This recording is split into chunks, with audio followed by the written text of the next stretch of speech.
daging panggang, roti panggang, sayuran lada, cabai, prem asam dan rebusan dari daging sapi menjadi makanan yang lezat untuk Huo Yuhao dan teman-temannya. Di Shrek Academy, Huo Yuhao agak selektif tentang makanan yang dia makan. Sementara dia tidak pilih-pilih, dia harus mengakui bahwa keterampilan kuliner Juzi layak. Acara makan membantu mereka bertiga untuk ikatan, dan mengurangi jarak antara tiga siswa baru. Begitu? Aku benar? Makanan Suster Juzi memang enak. Mari kita lihat apakah kamu berani menyinggung kami di masa depan. Jika bukan karena kebaikan Suster Juzi, kami tidak akan memberikan makanan ini kepada kamu, Keke memberitahunya.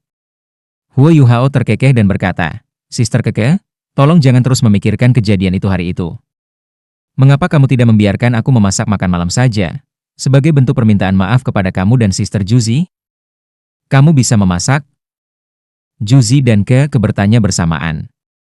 Sementara wajah Juzi dipenuhi dengan rasa ingin tahu, wajah Keke penuh keraguan.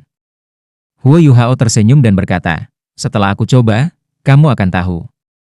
Ketika aku pertama kali datang ke Shrek Academy, aku bertahan hidup dengan menjual ikan bakar. Jika aku tidak melakukan itu, bagaimana mungkin seorang anak yatim seperti aku membayar biaya sekolah? Ketika mereka mendengar kata yatim, tatapan kedua gadis itu menjadi lembut. Perubahan emosi Juzi adalah wajar, tetapi Keke lebih baik menyembunyikannya. Namun, perubahan matanya tidak bisa lepas dari pengamatan Huo Yuhao. Mereka memang dua senior yang baik hati. Oke, kamu yang bertanggung jawab atas makan malam. Namun, untuk menjaga kesegaran mereka, aku tidak membawa banyak makanan. Ketika kami tiba di pegunungan Jingyang, kami mungkin harus puas dengan apa yang kami temukan di sana.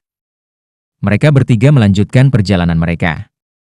Ini bukan pertama kalinya Juzi dan Keke pergi ke pegunungan Jingyang. Ketika mereka terbang, Juzi memberitahu Huo Yuhao tentang beberapa dos dan larangan. Rentang Gunung Jing yang menyerupai laba-laba besar. Pegunungan tengah menempati ruang yang luas, dan mereka bercabang di 8 arah yang berbeda, seperti kaki laba-laba. Cabang-cabang mengelilingi pegunungan tengah, melindunginya. Tidak banyak binatang buas di cabang, yang kaya akan sumber daya mineral.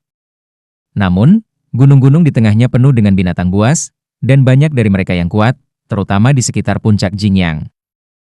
Huo Yuhao bertanya dengan rasa ingin tahu, dengan kekuatan Kekaisaran Sun Moon dan kemajuannya dalam teknologi alat jiwa, tidak akan sulit bagi mereka untuk memanfaatkan sumber daya dari Jingyang Peak, kan? Juzi menggelengkan kepalanya dan berkata, jangan meremehkan puncak Jingyang. Di benua itu, hutan bintang besar Dou dekat Akademi Shrek tidak diragukan lagi merupakan daerah berkumpul paling utama bagi makhluk buas jiwa. Tetapi puncak Jingyang jelas berada dalam 5 besar dunia. Untuk memanfaatkan sumber daya di sini, orang perlu menggunakan alat jiwa jarak jauh untuk membombardir tempat ini. Meski begitu, binatang buas akan membalas dengan marah, dan akan ada banyak korban. Sementara sejumlah besar sumber daya mineral dapat ditemukan di pegunungan Jingyang, kita dari Kekaisaran Sun Moon memandang binatang buas sebagai sumber daya yang berharga juga. Karena mereka adalah sumber daya yang berharga, kita tidak dapat mengeringkan kolam untuk mencari ikan. Lagi pula, dalam hal binatang buas, Kekaisaran Sun Moon tidak bisa dibandingkan dengan 3 negara besar di benua Douluo. Rentang Gunung Jing yang berisi sejumlah besar binatang buas di negara kita, dan kita lebih tertarik pada pelestarian. Karenanya, meskipun mengetahui bahwa ada banyak sumber daya mineral yang berharga, kami hanya akan mengeksploitasi yang ditemukan di cabang-cabang. Namun, kami telah menempatkan pasukan besar di dekat pegunungan Jingyang. Di sini, Juzi tiba-tiba berhenti. Dia menatap Huo Yuhao dan tersenyum. Aku tidak bisa memberitahumu lebih lanjut, ini adalah rahasia militer. Huo Yuhao tersenyum dan menjawab, aku tidak ingin tahu apa-apa tentang militer. Itu tidak ada hubungannya dengan aku. Keke berkata, kami sudah mengatakan begitu banyak kepada kamu, tidakkah kamu harus berbagi sedikit tentang diri kamu? Kamu hanya memiliki 3 cincin jiwa, jadi mengapa kamu begitu kuat? Kekuatan apa yang kamu gunakan hari itu? Melihat ekspresi penasaran di wajah kedua gadis itu, Huo Yuhao tersenyum dan berkata, aku adalah seorang guru jiwa berjiwa kembar. Ketika mereka mendengar 4 kata, Tuan jiwa berjiwa kembar, Juzi dan Keke tidak bisa tidak membuka mata mereka lebar-lebar. Mata Keke hampir berkilauan ketika dia berkata, wah, Tuan jiwa berjiwa ganda bukanlah mitos. Tidak heran kau begitu kuat. Kedua gadis itu lebih terkejut daripada yang diperkirakan Huo Yuhao. Ini membuatnya merasa sedikit aneh. Apakah tidak ada tuan jiwa berjiwa kembar di Kekaisaran Sunmoon? Juzi menggelengkan kepalanya dan berkata, tidak, aku bisa yakin. Dalam sejarah Kekaisaran Sunmoon, tidak pernah ada tuan jiwa berjiwa kembar. Bahkan di benua Douluo, itu dianggap langka. Keke lebih bersemangat ketika dia berkata, katakan, apa perbedaan antara dua jiwa kamu? Apa jiwa bela diri kamu? Huo Yuhao terdiam. Mungkin itu karena dia, Wang Dong dan Xiao Xiao semuanya adalah penguasa jiwa berjiwa kembar, tetapi dia tidak terlalu memikirkan statusnya sebagai guru jiwa berjiwa kembar. Selanjutnya, ia tidak dilahirkan dengan jiwa kedua. Sebagai gantinya, Skydream Ichewar memberikannya padanya. Dalam beberapa tahun terakhir, terlepas dari apakah itu Skydream, Ice Empress, atau Electrolux, mereka semua diam. Kadang-kadang, ketika dia mencapai tingkat kultivasi tertentu, mereka akan melepaskan beberapa kekuatan tersegel untuknya. Namun, lebih dari itu, mereka tidak benar-benar berdampak besar padanya. Alih-alih, tampaknya mereka ingin dia membaik sendiri. Namun, Huo Yuhao jelas bahwa permaisuri es, Skydream, dan Electrolux adalah sumber utama dukungan dan perisai sejatinya. Mereka takut dia akan terlalu bergantung pada mereka, dan karenanya mereka jarang muncul. Dalam 2 tahun terakhir, mereka senang dengan kemajuannya. Jiwa bela diri utama aku adalah tipe spiritual, dan jiwa bela diri tambahan aku adalah tipe es. Aku memiliki kekuatan jiwa peringkat 40. Namun, karena aku tidak dapat menemukan binatang jiwa berjenis spiritual yang sesuai, aku belum menambahkan cincin jiwa. Tidak heran 3 cincin jiwamu begitu kuat. Juzi berkata dengan kaget, kamu tidak hanya memiliki 2 jiwa bela diri, tetapi kekuatan jiwamu juga berada di peringkat 40. Jiwa bela diri tipe spiritual, itu memang langka. Sekolah telah mencari seorang guru jiwa tipe spiritual, meskipun aku tidak tahu untuk apa. Jantung Huo Yuhao tidak berdetak. Dia menyadari bahwa itu adalah pilihan yang tepat untuk mengikuti kedua gadis ini. Mungkin Guru Xuan akan lebih berhati-hati dan mencegahnya mengetahui terlalu banyak tentang pekerjaan batin Akademi Teknik Kekaisaran Jiwa Bulan Jiwa, tetapi Juzi dan Keke jauh lebih tidak dijaga terhadapnya. Apapun yang mereka katakan tanpa berpikir akan membantu dia. Jadi, apa keterampilan jiwamu? Terutama yang mendistorsi sinar cahaya di sekitarnya yang membuatku tidak membidikmu dengan jelas, Keke bertanya dengan rasa ingin tahu. Juzi mengerutkan kening dan berkata, Keke, adalah tabu untuk bertanya kepada seorang guru jiwa tentang keterampilan jiwanya. Namun Huo Yuhao menjawab dengan acuh tak acuh, itu adalah salah satu keterampilan jiwa pelengkap aku, yang disebut interferensi spiritual. Melalui kekuatan spiritual aku menggunakannya untuk memengaruhi kamu. Siapapun yang berada dalam radius gangguan spiritual aku akan menurunkan akurasi.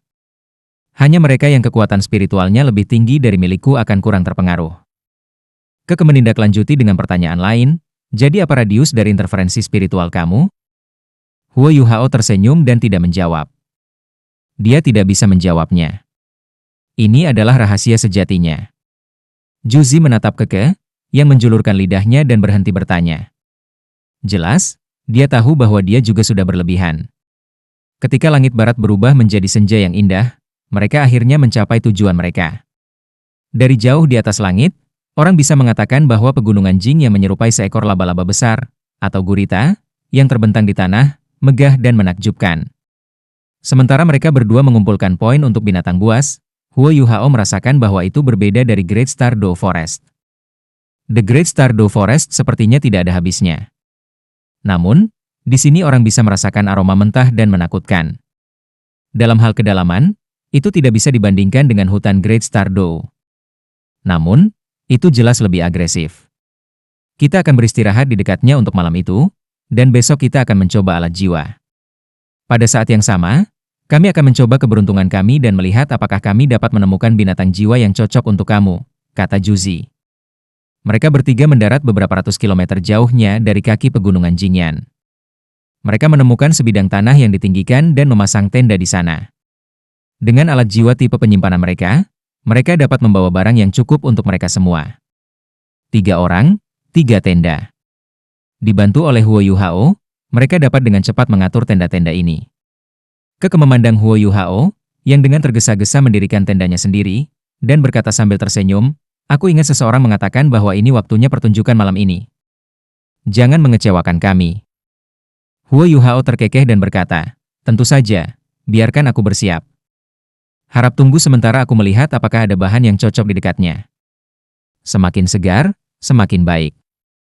Saat dia mengatakan itu, Keke dan Juzi melihat cahaya keemasan berkedip dari matanya. Saat mereka melihat sinar keemasan, jantung mereka berdetak kencang. Mereka masih bisa mengingat dengan jelas kekuatan yang dipancarkannya. Huo Yuhao melihat ke kejauhan dan perlahan berbalik. Dia memperluas bidang pandangnya. Keke bertanya pada Juzi dengan suara rendah, "Langit gelap, apakah dia menggunakan matanya untuk mencari makanan?" Tanpa menunggu Juzi untuk membalas, sosok Huo Yuhao berkilauan. Dalam sekejap mata, dia menghilang. Juzi menjawab dengan suara rendah, "Dia memang kuat. Sebelumnya, aku berpikir bahwa seorang guru jiwa tidak dapat dibandingkan dengan seorang insinyur jiwa dengan peringkat yang sama. Namun, melihatnya sekarang, gagasan ini tampaknya menggelikan. Bahkan sekarang, kita belum melihatnya menggunakan keterampilan jiwa yang kuat.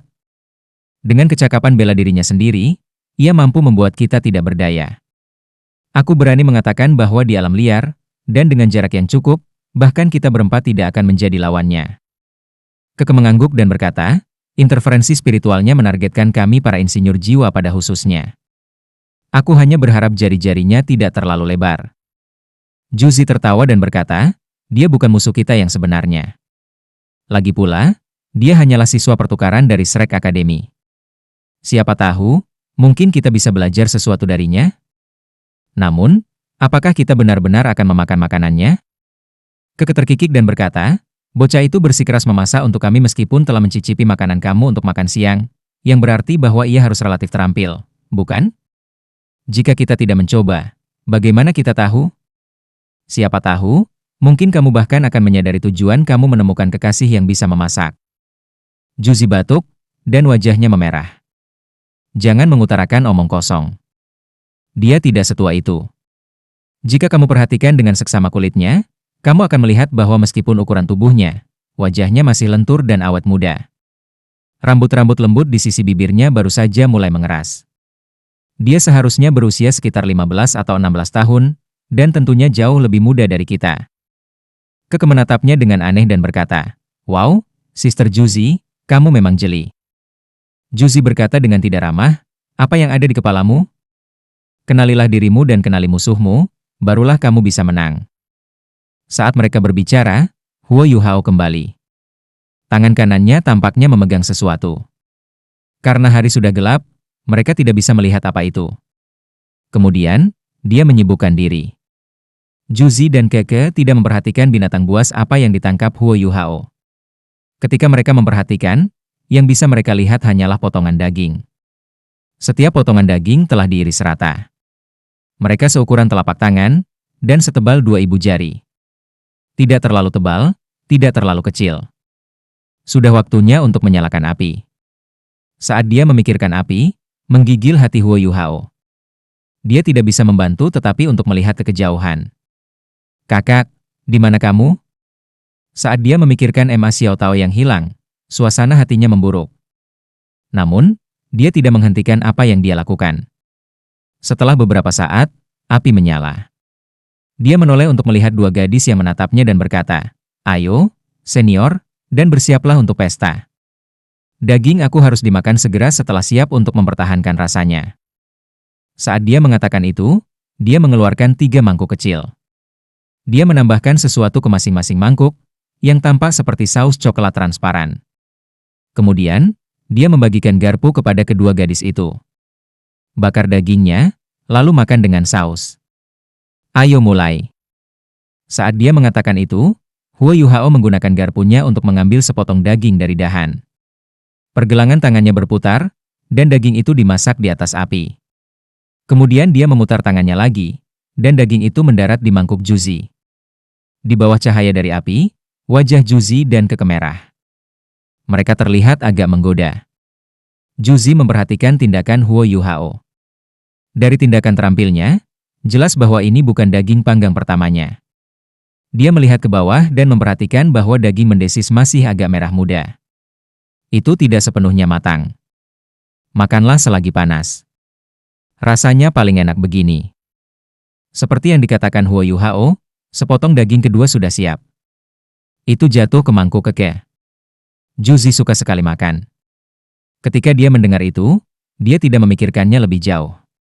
Dengan garpu, dia mengambil sepotong daging dan dengan lembut menyaburkan sedikit saus di atasnya. Kemudian, dia meletakkannya di mulutnya. Sausnya tidak kuat, tetapi sangat harum. Dagingnya sangat halus setelah disabuni dengan saus. Setelah masuk ke mulutnya, dia mengunyahnya sebentar, dan itu meleleh dan pergi dengan lancar ke tenggorokannya. Aroma dan teksturnya yang halus hampir membuat Juzi menggigit lidahnya.